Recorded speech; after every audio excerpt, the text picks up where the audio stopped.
सही तथ्यात्मक जानकारी सर आपसे शेयर करेंगे, फिर आपका सवाल। मित्रों, ऑल इंडिया कांग्रेस कमेटी ने सोशल मीडिया में ये चिट्ठी डाली। इसमें सिग्नेचर हैं कांग्रेस के अध्यक्ष मल्लिकार्जुन खड़गे जी के और नेता प्रतिपक्ष श्री राहुल गांधी जी के। ये पूरा झूठ का, फरेब का प्रमाण है कांग्रेस के। सच बात ये, कांग्रेस ने अपना आइडिया, आइडियोलॉजी और आइडियल तीनों छोड़ दिए। आइडिया होता है राष्ट्र प्रथम, देश का विकास। अब कांग्रेस का उससे कोई लेना देना नहीं है। अगर जी राम जी, विकसित भारत जी राम जी भी है तो देश के विकास के लिए, गांव के विकास के लिए। आइडियोलॉजी गरीब कल्याण, तो गरीबों से तो कांग्रेस का वास्ता बचा नहीं। 1971 में कहा गरीबी हटाओ, गरीबी हटा दिए। अगर 25 करोड़ गरीब गरीबी रेखा के बाहर आए हैं तो प्रधानमंत्री श्रीमान नरेंद्र मोदी जी की सरकार में आए हैं। और आइडियल कांग्रेस कभी बताती थी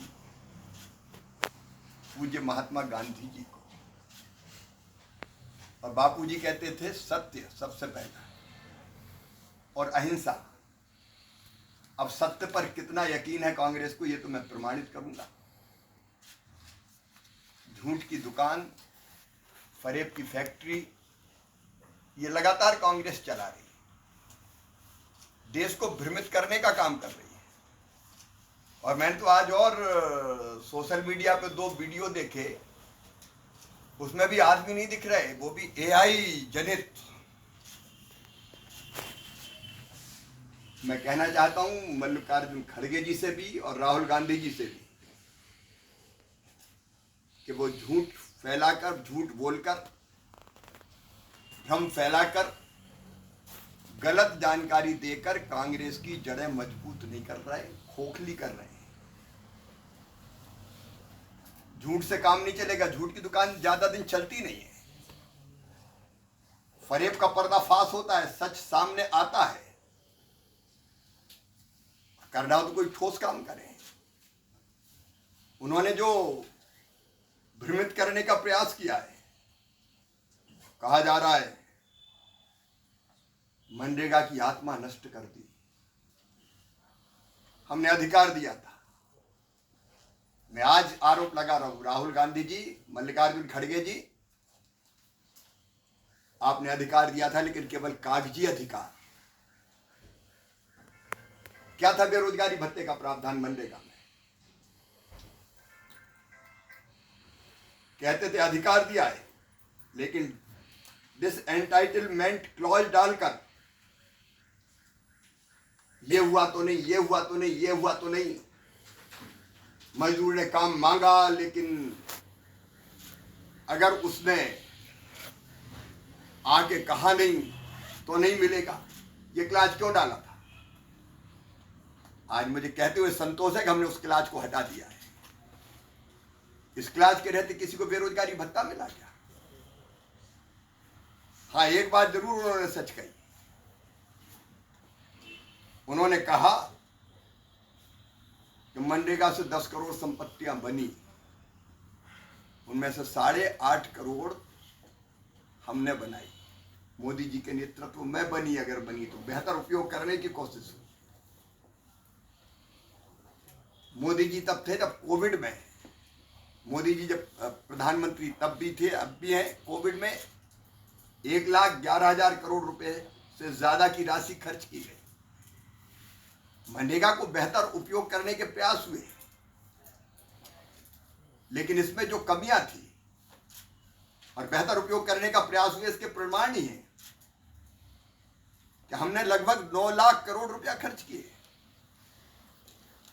कांग्रेस ने लगभग, कांग्रेस और यूपीए की सरकार ने 2 लाख करोड़ के आसपास खर्च किए। लेकिन बावजूद इसके जब लगा कि अपने उद्देश्यों को पूरा नहीं कर पा रहे,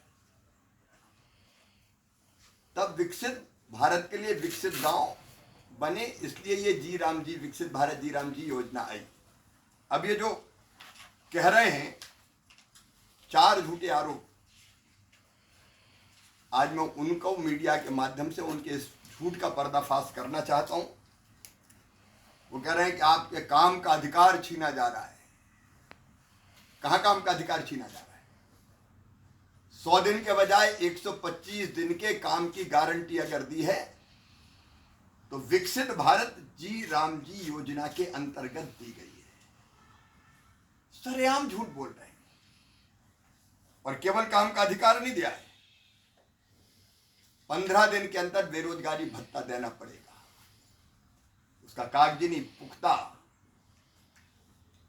इंतजाम किया। डिसएंटाइटलमेंट की क्लास को ही हटा दिया। आपने कागज पर अधिकार दिया था, हमने जमीन पर उसको मजबूत करने का काम किया है। फिर एक भ्रम फैला रही है वो निर्वाचित पंचायत के प्रतिनिधियों में कि केवल चुनिंदा पंचायतों को ही काम मिलेगा। मैं कहना चाहता हूं राहुल जी,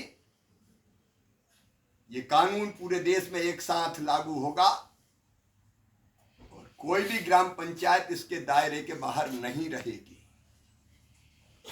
हर ग्राम पंचायत इस कानून के दायरे में आएगी और काम मिलेगा। नोटिफाइड एरिया, राहुल जी समझना चाहिए, कानूनी शब्द है। इसका मतलब यह नहीं कि किसी को बाहर किया जाएगा। तो मजदूरों को कह रहे हैं कि आपकी मजदूरी छीनी जा रही है। वाह खड़गे साहब, वाह राहुल बाबा, 125 दिन की गारंटी दे रहे हैं, मजदूरी छीनी जा रही है। बेरोजगारी भत्ते का पुख्ता प्रावधान कर रहे हैं, छीनी जा रही है। और केवल इतने नहीं, एक व्यवस्था और की है कि अगर समय पर मजदूरी नहीं मिली 7 से लेकर 14 दिन के अंदर, तो विलंबित मजदूरी के भुगतान पर पैसा और अतिरिक्त भी देना पड़ेगा। इसका पुख्ता इंतजाम किया है। ये मजदूरों के अधिकार की संपूर्ण सुरक्षा का प्रावधान है। पंचायतों को कह रहे हैं कि आपके अधिकार छीन के ठेकेदार लाए जाएंगे, जबकि इसमें साफ कहा गया है योजना ऊपर से नहीं थोपी जाएगी। विकसित ग्राम पंचायत प्लान ग्राम सभा और ग्राम पंचायत बनाएगी और काम कॉन्ट्रैक्टर नहीं, पंचायत करेगी। कन्वर्जेंस करके भी बाकी योजनाओं से काम होंगे तो 50% काम कम से कम ग्राम पंचायत ही करेगी। ये प्रावधान इसमें किया गया है। फिर मैट, रोजगार सहायक, टेक्निकल स्टाफ, इसमें झूठ फैलाया जा रहा है। अब तो आपका काम छिन जाएगा। मैं कहना चाहता हूं खड़गे जी को, राहुल जी को, कि प्रशासनिक व्यय 6 से बढ़ा के 9% किया है हमने, और आने वाले वित्तीय वर्ष में जो प्रस्तावित प्रावधान है वह है 1,51,282 करोड़ रुपया, जिसमें 95,600 करोड़ रुपए से ज्यादा केंद्र सरकार देगी और 9% प्रशासनिक व्यय, मतलब लगभग 13,000 करोड़ से ज्यादा इसके लिए दिए हैं कि मैट को, रोजगार सहायक को, टेक्निकल स्टाफ को ढंग से मानदेय तनख्वाह दी जा सके। और किसी का काम नहीं छिनेगा, ना मैट का छिनेगा, ना रोजगार सहायक का छिनेगा, ना टेक्निकल स्टाफ का छिनेगा, बल्कि समय पर ठीक मानदेय उनको मिल जाए। प्रशासनिक व्यय बढ़ा के इसका प्रावधान किया गया है। एक के बाद एक झूठ बोलने का काम। राज्यों पर बोझ बढ़ेगा, बोझ नहीं बढ़ेगा। मैंने बताया केंद्र सरकार पहले ही ज्यादा पैसा दे रही है। राज्य जो पैसा इस पर लगाएंगे 40% तो निवेश होगा राज्यों का गांव के विकास के लिए, क्योंकि इसमें पूरी तरह से विकसित गांव के लिए इंफ्रास्ट्रक्चर बनाए जाएंगे। सड़क हो, पुल पुलिया हो, स्कूल हो, अस्पताल हो, आंगनबाड़ी भवन हो, खेत सड़क हो, रोजगार मूलक काम हो, सेल्फ हेल्प ग्रुप के लिए कोई इंफ्रा बनाना हो, एफपीओज को बनाना हो, पैक्स को बनाना हो, वो सारे काम इससे किए जाएंगे।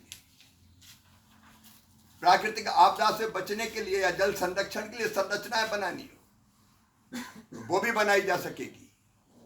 ये तो निवेश है राज्य का विकास के लिए, गांव के विकास के लिए। और इसलिए हाँ, एक बात और कह रहे हैं, SC ST को, महिलाओं को नुकसान होगा। मैं फिर दोनों नेताओं से कहना चाहता हूं कि सरे आम तो भ्रम मत फैलाओ। इसमें प्रावधान किया गया है, प्राथमिकताएं तय की गई है। पहले SC ST, महिलाएं, बहनें हमारी, दिव्यांग और गरीब, ये हमारी प्राथमिकता है और इनको रोजगार वचनबद्धता है। एक बात के बारे में और भ्रम फैला रहे हैं, 125 दिन मैंने बताया कि है ही, लेकिन वो कह रहे हैं कि खेती के समय काम। मैं कहना चाहता हूं 85% से ज्यादा किसान हमारे लघु है, सीमांत है, छोटे हैं। लेकिन जब कटाई का या बुआई का समय आता है तो वो अकेले खेत की कटाई नहीं कर सकते, तब उनको भी सहयोग की जरूरत पड़ती है। तो 125 दिन का काम सुरक्षित रखते हुए अगर खेती के समय जहां काम मिलना सुनिश्चित होता है, अगर कृषि कार्यों के लिए भी हमारे मजदूर भाई बहन और किसान मिलकर काम करें तो इस पे आपत्ति क्या है। एक बार फिर आग्रह करना चाहूंगा, राहुल जी और खड़गे जी, ये ऐसा झूठ आपको शोभा नहीं देता। ये बापू का सत्य नहीं है, उसकी धज्जियां उड़ाना है सत्य की। और जिस ढंग से कह रहे बचाओ संग्राम संग्राम, अब आंदोलन और अभियान सुना था, संग्राम ये कौन सी शब्दावली है। और AI जनित फोटोआं बना बना के जिस भाव भंगिमा में डालते हैं, क्या ये लोकतंत्र में सही है? काय के लिए AI से बनाए हुए फोटो डाल रहे हो? क्या जनता नहीं मिल रही? मैं फिर एक बार आग्रह करना चाहूंगा कि वो झूठ की दुकान को बंद करें, भ्रम ना फैलाएं, अफवाहें ना फैलाएं, वो सच को समझें और इसका समर्थन करें। और मैं फिर कहना चाहता हूं कि केवल अपना भाषण दे के निकल जाना ये भी लोकतंत्र नहीं है। उस समय राहुल जी कहां थे, मैं बार बार पूछता हूं जब इस पर बहस हो रही थी। धन्यवाद। शिवराज जी, कहीं ऐसा तो नहीं है कि विपक्ष को काफी मौका मिल रहा है, क्योंकि ये योजना अभी तक जमीन स्तर पर शुरू नहीं हो पाई है, तो कब तक ये योजना शुरू हो पाएगी और इसका लाभ मिलेगा जो मजदूर लोग? आपकी जानकारी में है, मैंने लोकसभा में और राज्यसभा में स्पष्ट रूप से कहा है